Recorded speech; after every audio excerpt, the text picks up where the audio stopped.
Hey guys, welcome back. If you're new here, you may want to consider subscribing. Also hit that notification bell so you'll be notified of when I post a new video. Right before Memorial Day weekend, I get a call from a customer. She hears water leaking down in the boiler room. It's dripping from the tin ceiling right above the boiler. I go downstairs, I take a look. I asked her, do me a favor, go upstairs and flush that first floor toilet. And sure enough, guys, water's leaking downstairs. Now she has a handicapped mom. This thing needed to be taken care of, even though the Memorial Day weekend was right upon us. So we took care of business. I want you to check it out and see how the prehistoric plumbers of days past used to do stuff. I'll see you on the other side. All right, time for another rotten lead bend day. And as you can see, I'm in the boiler room. There's a cast iron sweep. On the top of that sweep is a TY, which is taking care of a lead bend for the first floor toilet. And I stepped back here to take another look at this extra heavy cast iron and the way guys used to do things back in the day. I mean, you know, I came into it when I was like 16 years old, so it was toward the end of extra heavy cast iron. We were getting into know-how, but yeah, it was actually dripping down on top of the exhaust for the boiler in this particular house. But I stepped back just to give you a shot of the way they did things in those days, and it was just, you know, it was prehistoric. Guys busted their butts back in the day.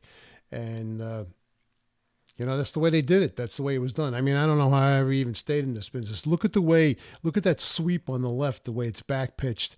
And then the guy took that little stubby piece and caulked it in there crookedly to get some kind of pitch for the toilet. Anyway, first floor toilet, here it is. I got my bucket. I got my trusty Wolverine pump to suck the water out of that toilet, suck the water out of that toilet tank, remove the tank and bowl, and bingo, another rotten lead bend. Now I can tell by looking at this thing, it's in pretty bad shape before I even open up the floor. But hey, you know, welcome to Brooklyn. I'm sure other parts of the country are similar.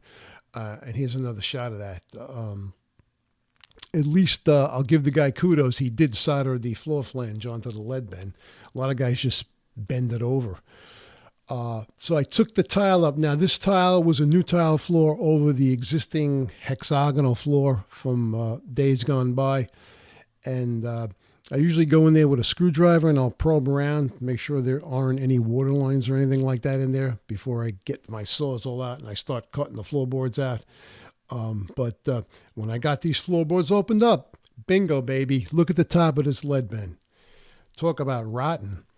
But believe it or not, the bottom was intact. So to get it out, I had to slice it off with my Sawzall. But it's just crazy. And here's another close-up of that. And it's amazing how these things just rot out like that. But, I mean, this thing had to be 50, 60 years old. And here's another shot of it. And you can see on the bottom there where I sliced through with the Sawzall. It's amazing how it rots out on one end and it's intact on the other end. Go figure. What the heck? And here is the ferrule that I cut off. I leave the ferrule inside of the cast iron. It's a full 4-inch ferrule. And I scrape the inside, I scrape the outside. I get that all cleaned off, buffed off. Get my new lead bend, factory-made lead bend with a Husky coupling. That's with 4 clamps, 80-inch pounds to tighten that up. And yeah, and these lead bends, you know what? They're in the supply house. They throw them around. They get out of round. They get flattened, and I have to beat them back into submission before, you know, I actually start to work with them again. Here's another shot of it. And with these, I cock them. I have to get certain measurements off the back, off the side. So you can't just use straight PVC fittings because, you know, things aren't always square. So as you can see here, I whacked it back into rounds because it was kind of flat, but I whacked it back into round with my bending pin. And here's another shot. Now the tile guy was there the same day that I put this lead bend in. So he started to prep to put his new tile in and replace the tile floor, which he did. And here is a shot of it with the floor repaired. Again, I whacked that lead bend back into submission with my bending pin. And what you should do before you even remove the old one, take measurements, in this case off the left wall on 13 1/4. and then I take a measurement off the back wall. That's the first thing you should do, and write the measurements on the back wall, write them on the side wall, whichever side. Over here I'm 11.5. Now this is a 12-inch rough toilet. I set all my toilets a ½ inch less than whatever the measurement of the toilet is. And then I got my cutoff tool here, my Milwaukee cutoff tool, and started to cut off the lead bend flush with the flange. And as you can see here, I got that off, and you can see I still had to get my bending pin and go in there and whack it into submission, if you will. And then I get my bar solder, that 60/40 bar solder, with my turbo torch, and that's what I tin the flange with. You can see that down. I already tinned it in the left-hand corner, but here's a close-up of the flange. I heat it up, I flux it up, I get that bar solder, I go around, and then I'll wipe it with a piece of newspaper or a piece of dried off paper towel. Then I take my shave hook, aka paint scraper, scrape down the top of the lead bend, install my flange. I start to drizzle the solder on. I heat the solder. I let it drizzle and drip in between the flange and the lead. And then I will heat it, and I will start to push it down with the corner of my wiping cloth. I heat it, I push it down. You have to be very careful. There's a fine line between melting the solder and melting the lead. Keep that in mind, folks.